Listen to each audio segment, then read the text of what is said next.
여러분의 삶이 눈부시게 빛나길 바라는 루나 펄스입니다. 오늘 소개해 드릴 책은 가족에게 더 이상 상처받고 싶지 않은 나를 위한 심리학, 가족의 발견입니다. 지은이는 최광현, 펴낸 곳은 부키 출판사입니다.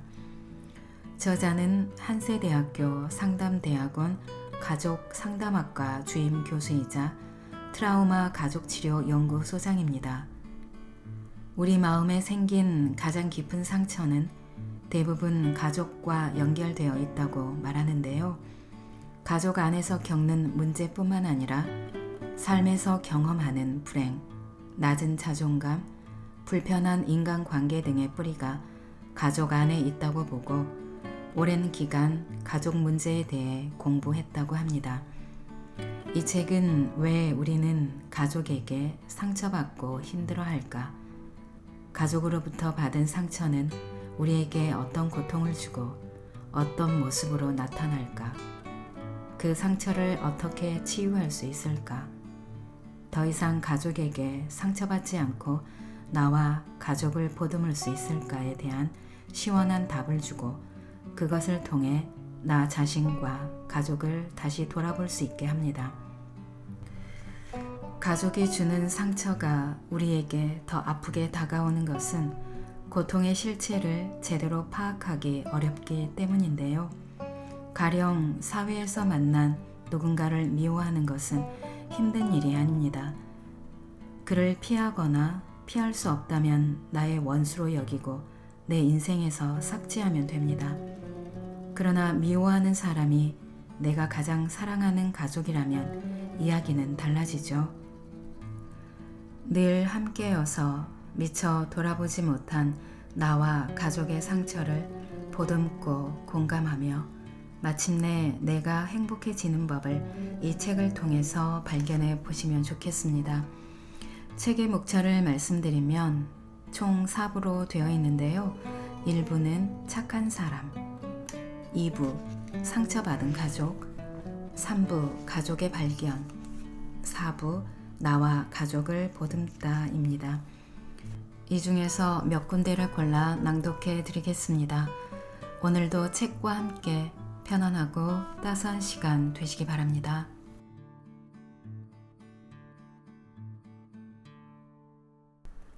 독립해라. 하지만 내 품을 떠나진 마라. 요즘 사람들은 결혼식을 올리면 다들 해외로 신혼여행을 간다. 후배며 제자들의 결혼이 다 그렇다. 이미 오래전에 결혼식을 올린 나는 제주도로 신혼여행을 다녀왔다. 신혼 첫날 밤은 워커힐 호텔에서 보냈다. 아내가 첫날 밤은 꼭 워커힐 호텔에서 자고 싶다고 했기 때문이다. 한강이 내려다 보이는 방이었다. 친구들이 선물한 과일을 먹으면서 아내와 함께 서울 야경을 바라보던 기억이 난다.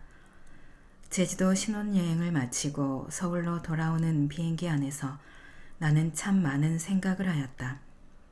드디어 결혼을 했구나 싶었고 앞으로 남편으로서 가장으로서 무엇을 어떻게 해야 하는 건지 그저 막막하였다. 게다가 나는 아직 학생이었다. 하지만 독립된 나의 가정을 이루었다는 사실에 흥분이 되기도 하였다. 사실 막 결혼을 한 부부에게 얼마나 안정된 직장을 가졌는가, 부모가 집을 사주었는가와 같은 현실적인 문제보다 더 중요한 것이 부모로부터 정서적 독립과 분리를 제대로 하였는가이다. 정서적 독립과 분리는 결혼 전에 이루어져야 할 과제이며 이것이 제대로 되었을 때 비로소 또 하나의 건강한 가족을 만들어 나갈 수 있다. 어미새만큼 몸이 커진 아기새는 둥지를 떠나야 한다. 둥지를 박차고 하늘로 힘차게 날아가는 아기새는 이제 더 이상 누군가의 도움을 필요로 하는 아기새가 아닌 당당한 어른새로서 새 무리의 일원이 된다. 우리 인간에게도 성장과 독립이라는 중요한 과제가 있다. 한 사람의 인생에서 가족을 형성하기 위한 첫 단계를 자녀 독립기라고 부른다. 성인이 되어 결혼하기 전까지의 단계로 가족의 전체 발달 단계에서 가장 중요한 시기일 것이다. 가족은 자녀 독립기, 신혼기, 부모기, 중년기, 자녀 진수기, 노년기의 단계로 발달한다. 여기서 가장 출발점에 놓인 것이 자녀 독립기이다. 자녀 독립기에서 제일 중요한 과제는 정서적 독립과 분리이다. 부모로부터 얼마나 정서적 분리를 이루어내는가에 따라 그 후에 있을 발달 단계의 성공 여부가 결정된다. 보웬, 미누친, 헤일리 등 많은 가족 치료사들이 배우자보다 부모를 우선시하는 태도는 결혼을 파멸로 이끈다고 주장한다. 결혼을 하면 그동안 충성하던 대상이 바뀌고 부모와의 관계도 달라져야 한다. 그러기 위해서는 먼저 부모로부터의 정서적 독립이 필요하다. 가족 안에서 정서적 독립과 분리를 이루어가는 20대 젊은이들은 눈빛이 초롱초롱하다. 자기가 무엇을 원하는지 그리고 이것을 얻기 위해 어떻게 해야 하는지 잘 알기 때문이다. 반면에 아직도 부모에 속한 삶을 살고 있는 이는 부모로부터의 분리와 독립을 위해 투쟁해야 한다. 자녀의 독립을 방해하는 부모. 부모를 떠나지 않으려 하고 부모의 언저리를 어슬렁거리며 정서적으로 의존하는 사람들은 부모와의 애착 관계가 불안정하게 형성된 경우가 많다. 정서적 독립과 분리는 자녀만의 몫이 아니다. 부모가 도와주어야 한다. 자녀가 독립하는 것을 가장 힘들어하는 것은 아이러니하게도 부모이기 때문이다.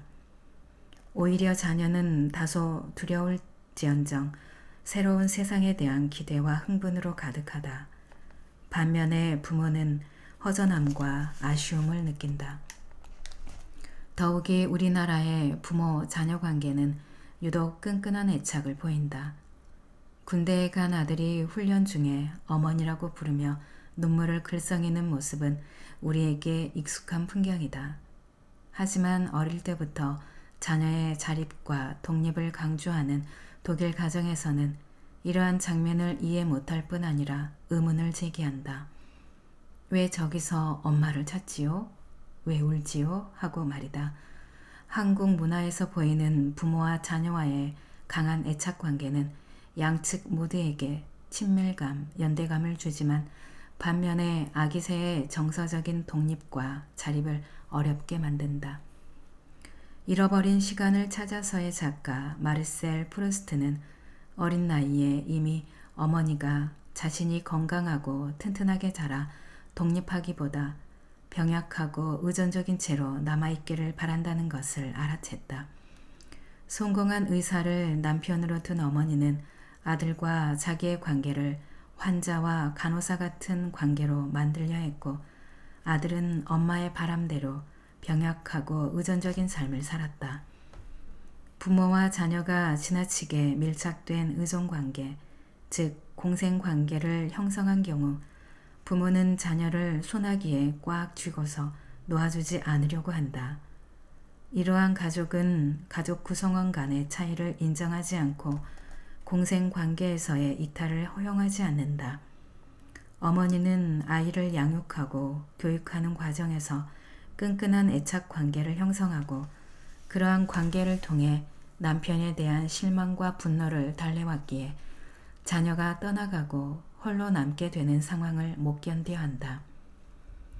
자녀의 독립을 허용해 줄 마음이 없는 부모는 독립을 향한 몸부림을 반항과 겁으로 받아들이고 더욱 억누르려 한다.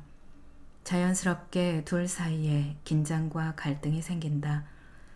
자녀 입장에서는 대단히 부담스러운 일이다. 자기가 하려는 일이 정당한 일인지를 자문하면서 죄책감과 불안을 느끼기 때문이다. 이 경우 부모에게 책임감과 애정을 많이 갖고 있는 자녀라면 당연히 부모로부터 벗어나지 못한다. 아버지가 일찍 세상을 떠나서 홀로 남은 어머니와 살았거나 부모가 가족을 위해 고생과 희생을 많이 했을 때 특히 그러하다. 부모는 대놓고 자녀의 독립을 막지 않는다. 자녀에게 상반된 이중 메시지를 보내 방해한다. 네가 원하는 삶을 살아라. 미래를 열심히 준비해서 너의 인생을 개척하고 결혼해서 독립해라. 하지만 나는 네가 독립하는 것을 허락하지 않을 것이다. 나의 품을 떠나지 말고 여전히 정서적으로 의존하고 있어야 한다. 자녀는 이중 구조의 의사소통에 고통을 당하게 된다. 부모라면 누구나 자녀의 성공을 원한다. 멋지게 독립해서 자기 인생을 개척하는 자녀의 모습을 보고 싶지 않은 부모는 없다. 그러나 자녀의 정서적 독립을 받아들일 준비가 되어 있지 않다. 자녀가 유년기 때처럼 자신에게 밀착해 있기를 또 의존하기를 바란다. 자녀는 독립하라는 언어적 메시지를 선택해야 할지, 떠나지 말라는 비언어적 메시지를 선택해야 할지 갈등에 빠지게 된다. 부부 관계에 문제가 있는 부모는 자녀에게 이러한 의사소통 방법을 더 강하게 사용한다. 자녀가 독립하지 못하게 될까 두려워하면서도 독립과 분리를 시도하면 정이 없고 이기적이고 자기밖에 모른다고 야단치거나 비난한다. 그래서 자녀가 죄책감을 느끼고 독립과 분리를 이루려는 노력을 포기하면 다시 불안해져서 왜 독립하지 못하느냐고 추궁한다. 그러는 사이 자녀는 자기가 가진 에너지를 사용하지 못하고 자포자기하고 무기력해진다. 상담을 하면서 실제로 이런 상황에 처한 사람을 만났는데 그는 무엇이 자신을 힘들게 하는지조차 모른 채 자기를 비하하고 자책하는 모습을 보였다. 스스로를 수치스러워 했을 뿐만 아니라 부모 얘기가 나오면 애정과 함께 알 수 없는 분노, 원망, 적개심 등이 뒤섞인 말을 하였다. 이렇게 뒤범벅이 된 감정은 개미 귀신의 함정에 빠진 개미처럼 그를 고통의 악순환에 처하게 했다. 그리고 독립을 하여 미래의 직업적 정체성을 발전시킬 시간과 에너지를 허비하게 만들었다. 아무런 성과 없이 청년기를 보내고 나면 그는 분명 아무것도 이루지 못한 자신을 수치스러워하게 될 것이다. 자신을 바라보는 부모의 따가운 시선, 한심한 자신의 모습에 절망하고 방황하며 충동적이고 불안한 시간을 보낼 것이다. 이러한 처지에 있는 20대의 젊은이들을 나는 상당히 보아왔다. 세상으로 나아가 날개를 펼쳐보지도 못하고 좌절과 고통을 경험하는 그들을 보는 것은 대단히 가슴 아픈 일이다. 부모는 자신의 젊은 시절을 돌아보면서 자립이라는 인생의 숙제를 눈앞에 두고 있는 자녀의 입장을 생각해보고 공감해 주어야 한다. 자녀의 독립과 분리를 불안하게 바라보는 것은 자녀가 아니라 부모 자신의 문제임을 직시해야 한다. 하지만 자녀의 정서적 독립과 분리를 가로막는 부모는 어떤 이유를 붙여서라도 자기의 행동을 정당화하려 한다. 부모가 잊지 말아야 할 것이 있다. 자녀가 부모로부터의 정서적 독립과 분리를 포기하면 자기의 인생을 개척해 나갈 수도 당당한 사회의 한 일원으로 살아갈 수도 없다는 사실이다. 둥지를 떠나지 못하는 아기새는 영원히 아기새로 남게 된다. 부모에게 과도하게 의존하는 사람의 내면에는 자기 자신에 대한 불신과 자신감 결핍이 자리에 있다. 독립은 당연히 두려움과 혼란을 이야기한다. 하지만 독립한다고 해서 부모를 잃는 것은 아니다. 성인이 된 자녀는 부모와 가까워지기 위해 오히려 부모와 일정한 거리를 두는 것이 필요하다. 지나치게 가까이 있으면 상대방을 있는 그대로 보기 어렵고 자기가 바라는 모습으로만 보려 하기 때문에 여기서부터 애증과 혼란이 발생하고 부모를 원망하는 자녀가 된다. 에리 프롬은 독립적인 삶을 살기 위해 용기와 믿음이 필요하다고 말한다. 자기 자신을 향한 용기와 믿음은 한 걸음씩 부모 또는 기존의 의존 관계에서 걸어 나올 수 있게 해준다. 이때 자기 내면에서 올라오는 불안감을 극복하기 위한 노력은 비록 서툴지라도 둥지를 벗어나기 위한 워밍업이 될 수 있다. 기억하자. 둥지를 벗어나기 위해서는 어미새의 도움이 필요하지만 결정적인 날갯짓은 본인의 몫이라는 것을. 공감의 부재가 가져온 가족의 불행. 요즘 상담실에 오는 남자들이 부쩍 늘었다. 학교 생활을 잘하다 갑자기 공부를 포기한 고등학생, 힘들게 들어간 대학교를 그만두기로 마음먹은 대학생, 취직에서 계속 고배를 마시는 청년, 회사 생활이며 인간관계에서 어려움을 겪는 20, 30대 남자들이 상담실에 넘쳐나고 있다. 물론 대부분 어머니에게 이끌려서 온다. 내 아들뻘이나 조카뻘 되는 이 젊은 남자들을 상담하면서 나는 이들에게 문제 해결을 도와주는 상담자라기보다 인생의 멘토 역할을 할 때가 많다. 사실 나를 찾는 대부분의 사람들은 심각한 정신질환자가 아니다. 학교 또는 사회에 잘 적응하지 못하고 자신들이 가진 재능과 능력을 알지 못하거나 어떻게 살아야 할지 잘 모르고 있을 뿐이다. 이 젊은 남자들을 상담하면서 나는 그들이 가진 공통된 문제점을 발견하였다. 그것은 아버지의 부재였다. 그들의 아버지는 사회적으로 성공했거나 적어도 주변 사람들로부터 인생을 열심히 살았다고 인정받는 이들이었다. 사회에서나 가정에서나 괜찮은 아버지들인 경우가 많았다. 그런데 정작 그들의 아들에게는 아버지가 부재했다. 그러던 어느 퇴근길 문득 나는 내 아들과 대화를 하고 공감을 해주는 아빠인가 하는 생각이 들었다. 그날 밤 조용히 아내에게 물으니 밖에서 남의 집 자식들 공감하고만 다니지 말고 우리 집에서도 좀 해보지 라는 핀잔이 돌아왔다. 아들과의 공감 어린 대화는 나 또한 의식적으로 노력해야 할 부분이다. 가만히 돌아보니 나의 어린 시절에도 아버지와 살가운 대화를 한 적이 없었고 오히려 어른이 되어서야 짧으나마 대화다운 대화를 할 수 있었던 듯하다. 여러 인간관계 중에서 가장 큰 상처는 부모와 자녀 사이에서 생겨난다. 자녀에게 괴로움이 되는 아버지의 말과 행동에는 비난, 무시, 손찌검, 그리고 그중 제일은 대화의 단절로 인한 괴로움이다. 부모와 자녀 간 대화의 단절은 부모가 자녀에게 가할 수 있는 최고의 형벌이다.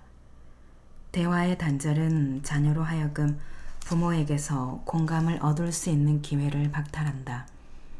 그것은 곧 자녀에게 정신적 단절과 함께 인간관계에서의 좌절을 경험하게 한다. 심한 경우 아들은 감정의 발달이 거의 멈출 수 있다. 대개는 타인의 감정에 공감하는 능력이 떨어지고 사회적 관계를 형성하는 데 어려움을 겪는다. 일찍이 심리학자 장 피아제는 아이들은 사회적 관계를 수립하기 위해 다른 사람의 마음을 읽는 공감의 능력을 발전시키게 된다라고 말했다. 남자아이들은 또래 집단 안에서 서열을 매기고 관계를 만들어 나간다. 이때 자연스럽게 그러한 관계를 이루기 위한 첫 번째 조건이 공감이다. 공감은 다른 사람의 감정을 이해하고 공유하는 능력이다. 공감은 보통 다음과 같이 형성된다.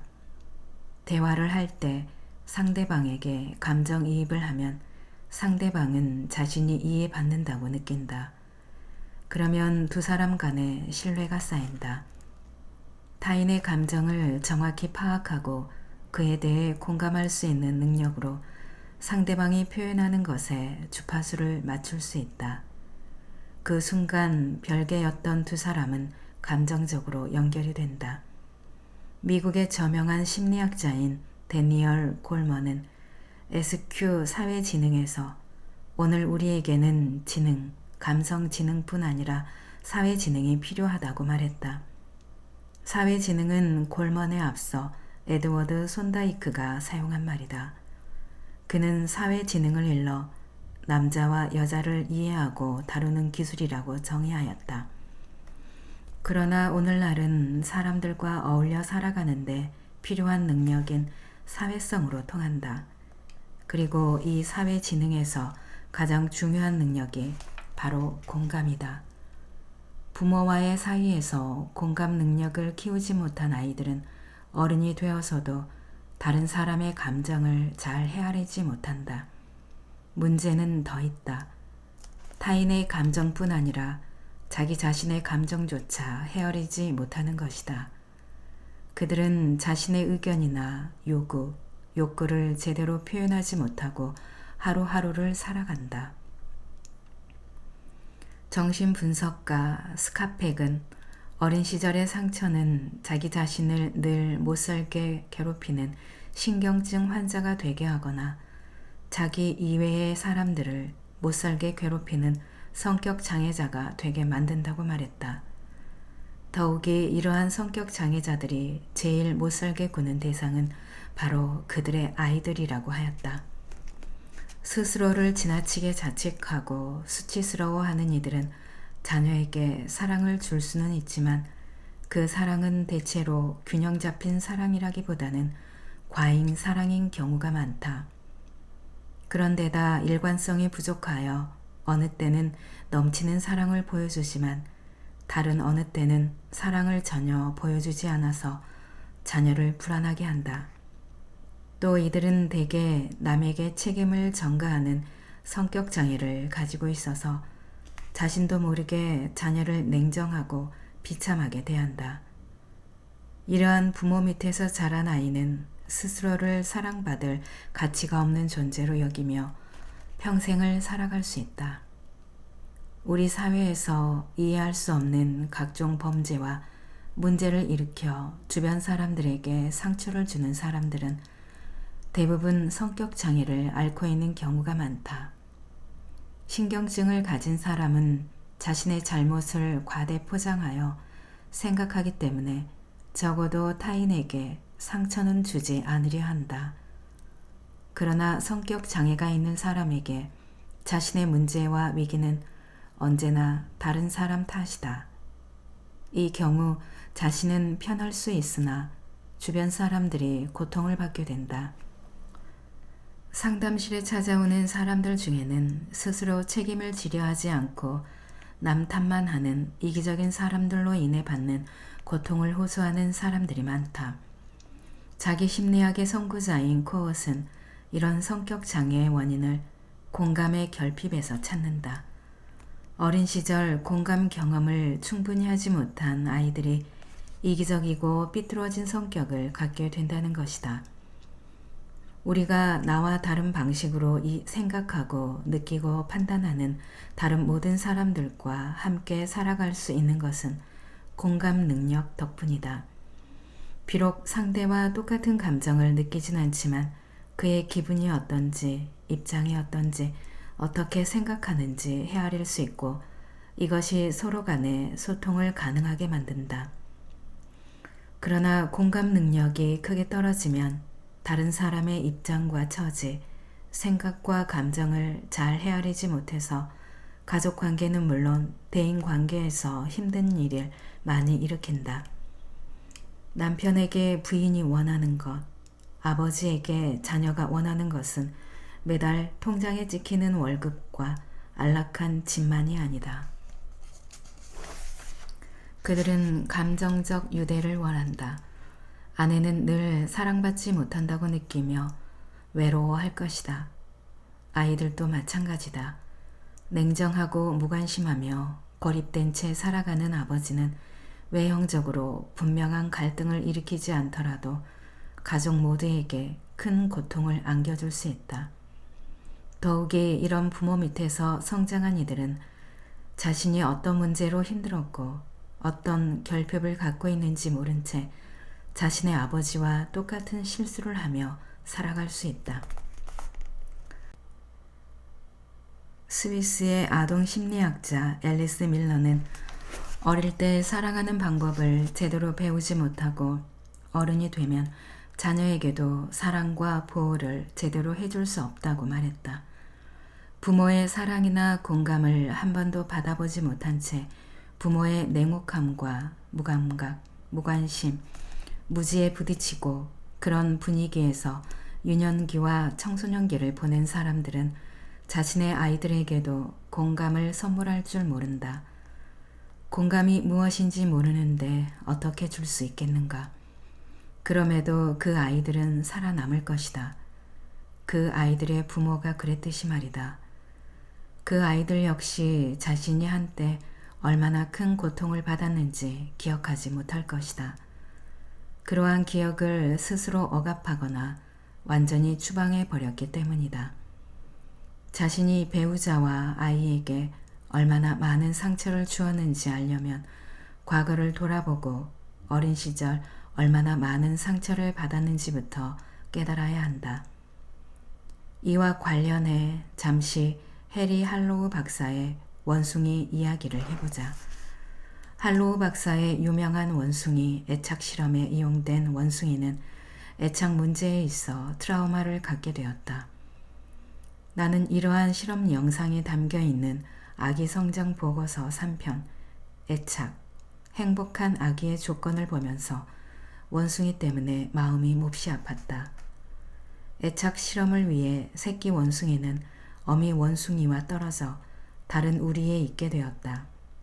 그곳에는 칸막이를 사이에 두고 헝겊으로 만든 가짜 어미와 철사로 만든 가짜 어미가 있었다.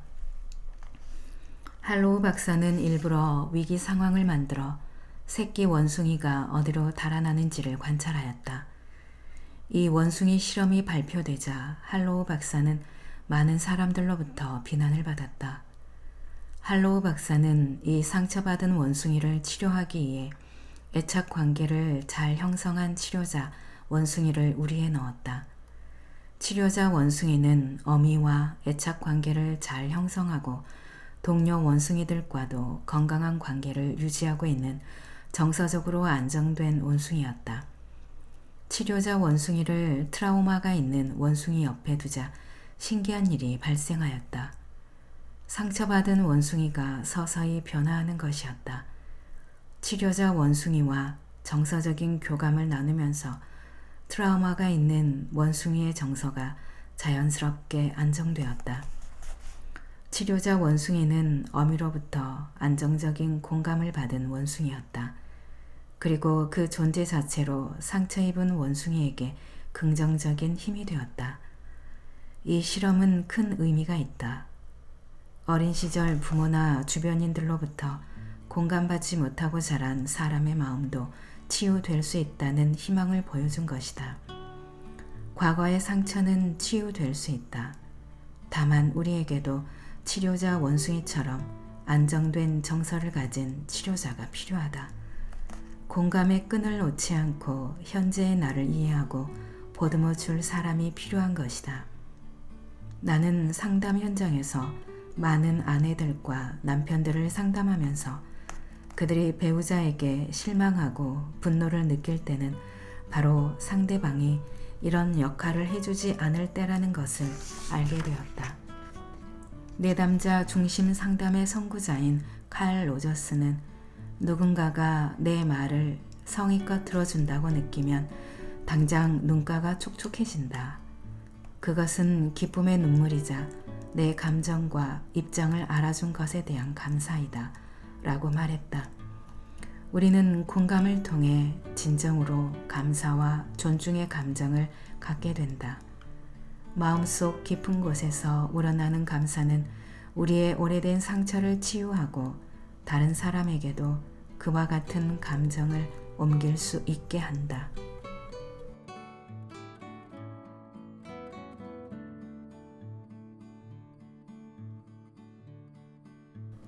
낭독은 여기까지입니다. 여러분의 구독과 좋아요, 댓글은 저에게 큰 힘이 되는 거 아시죠? 오늘도 끝까지 들어주셔서 감사합니다.